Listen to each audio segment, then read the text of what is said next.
because they're up the same family tree, it all Extra options here as we hop onto the rift for game number 1. Is that the chroma version of like the astronaut one? He looks like Winston from Overwatch, like. Oh, he kind of does. Yeah, you're right. No, I'm not sure whether we're allowed to talk about that, but hopefully I don't get in trouble. As Mystic down to 200, Ben in a whole host of trouble, has to flash this, a flash forward life, grabs the true damage and grabs first blood. And that is a very big kill. And now with all these minions. Oh, he's booking it. Oh dear. Yeah. All right, that's fine. Perfect. And now the freeze threatens Afrika because if they don't break it, they just die. Yep, and Ben's just dead again. There's actually no way that he can do anything. Life doesn't even get an assist because the kills come in too quickly, and that cannon minion they're gonna hold it. timed, which is a little bit dangerous as Rascal has the slicing Maelstrom, flashes forward. Keen immediately going to flash out. They time their stuns beautifully, but there's a Kingslayer. It's going to be available, and there's Rascal with the solo kill against Keen. And that is a very big solo kill. Definitely not good. Keen looking for this one. The bubble is going to land. B2D will have the next charge of the ult and uses it to get out. Holds onto his flash. Easy as you like. And Gen.G might even be able to convert, but it should be a 50-50. Spirit unable to lock that one down. Ragnarok now being utilized. Not going to be slowed or anything like that. If that Q had landed, I have a feeling that. Yeah, we had a conversation about her, I think. Oh, we did, didn't we? Yeah. How are you feeling about this particular champion? B2D is going to try and take down Fly here. Bubbles on cooldown, I think, for a bit. Gunblade was picked up, pops back into the Shroud. As he tries to get out. There's the showstopper, and somehow B2D survives just playing around in the fog of war. Here out of B2D. Picks up an Oblivion Orb. No one on Afrika really has any magic resist. However, on the side of Afrika, we have some people picking up Oblivion Orb. And instead of Void Staff, because it should just be Callista. I think they just need as much pen as they can find. Pull off. Yeah. Well, Clid's in trouble. He's going to have to ult himself out. Does flash, gets to relative safety. The exhaust going to be pretty handy. Meanwhile, on the top side, Spirit has found Ruler. Ruler did manage to grab the kill onto Mystic, but it looks like he is going to be taken down. That is a lot of money. Going over to the Viking is now Rascal. Wants to abscond his way out. Fly with a great sidestep, though. As B2D trying to dash around and cause a ruckus. Ben's in a bit of trouble, but the bubble's going to land. And now Clid should be able to find Fly, but it doesn't even seem to matter here. B2D surviving for way too long. 5-point strikes are in. There's the passive. Doesn't find the backflip. But the Q is going to land there from Rascal, and it was messy. But in the end, it was Gen.G reigning supreme. Ben should be able to make it to this outer turret in mid lane. Not quite enough as the Ignite comes on top of the Varus. Fly's Flash now on cooldown as we're looking at the Mountain Soul availability here for Gen.G. As Rascal picks up a Slicing Maelstrom. The set up for a flank. This showstopper could actually be huge. B2D is going to be on vision as Rascal looks for the abduct, but doesn't quite find it. Still makes his way in. The set with a gigantic face breaker, and B2D surviving for so damn long. Double kill for Rascal. Fly running for the hills as Mystic. He's still alive, looking for the kills here, but it's just not going to be enough. The man advantage is too big for Gen.G, and it should just mean the Mountain Drake belongs to them. Yeah, and I mean, you can see Mystic. He does not really know what to do right now. Life is down here. Has a decent amount of HP.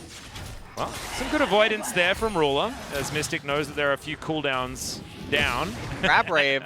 It was actually very cute. Mystic's buying a lot of time here, but you can see that the Drake is still going to get taken by the Volley Bear. And Ruler's going to be able to grab that kill.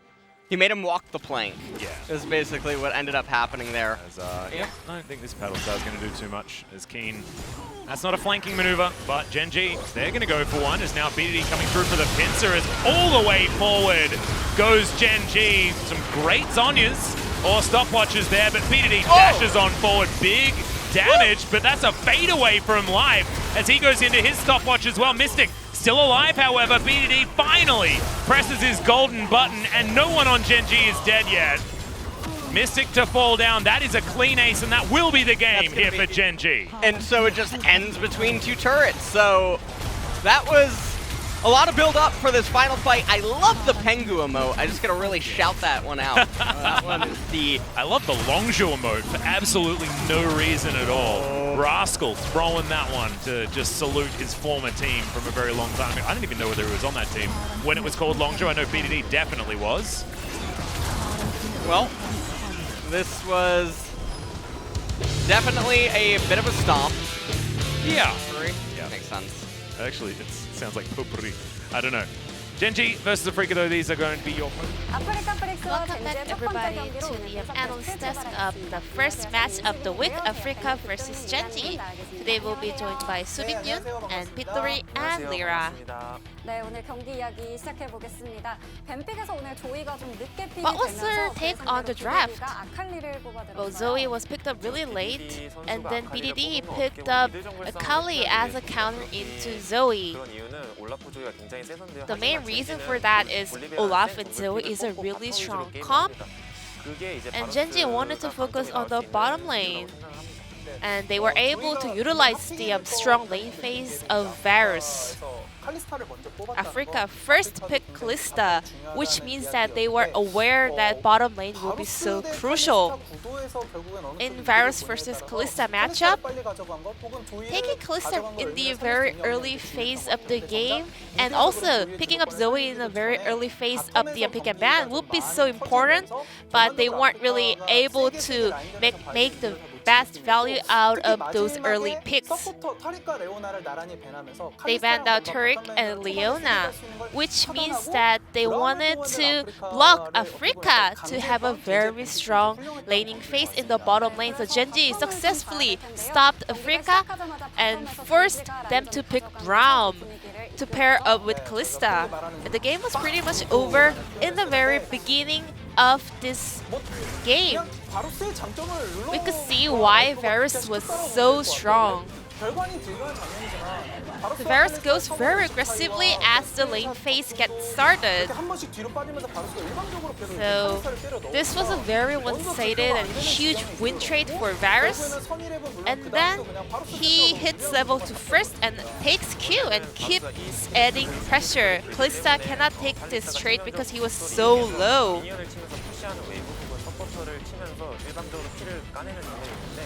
They were keep chunking down the support and making the wave to shove into the side of Africa. And at this point of the game, Clid, Volibear got the Scuttle Crab and Seth also placed the ward in the Tri-Brush. Because Olaf cannot jump over the wall, they completely blocked him away from this bottom lane. As Varus kept his one-sided trade throughout the laning phase, Africa, they weren't able to answer it because both of the bottom duos were so low. They got all the critical skills away from these bot duo, and they successfully picked up the first blood onto Ben on ground.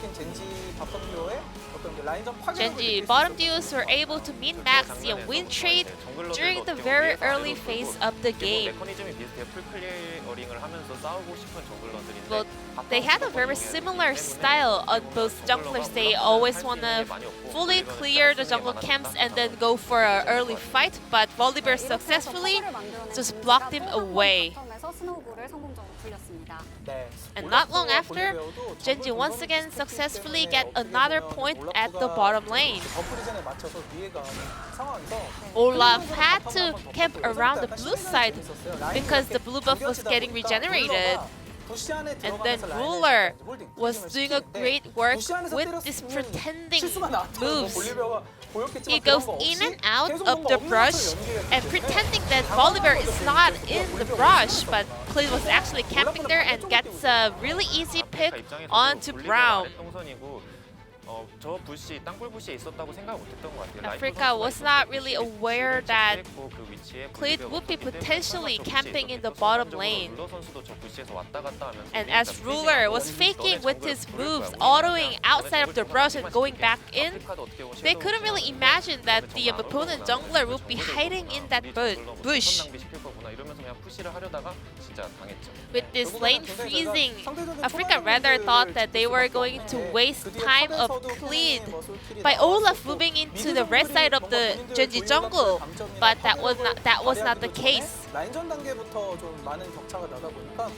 Because Gen.G was able to make a huge lead starting from the laning phase, they could easily snowball throughout the game.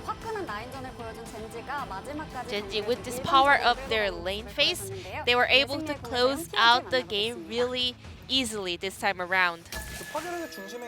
It's time to check out the player of the game on the side of Gen.G.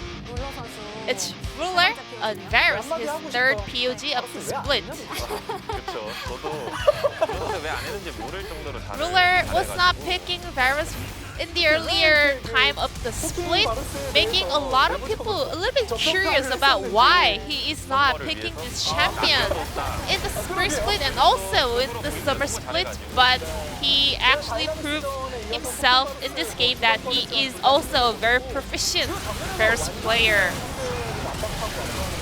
The way he puts pressure on his pick and ability, and also the later phase, the team fight ability was on point. And with the support set coming together was also cherry on top of this game.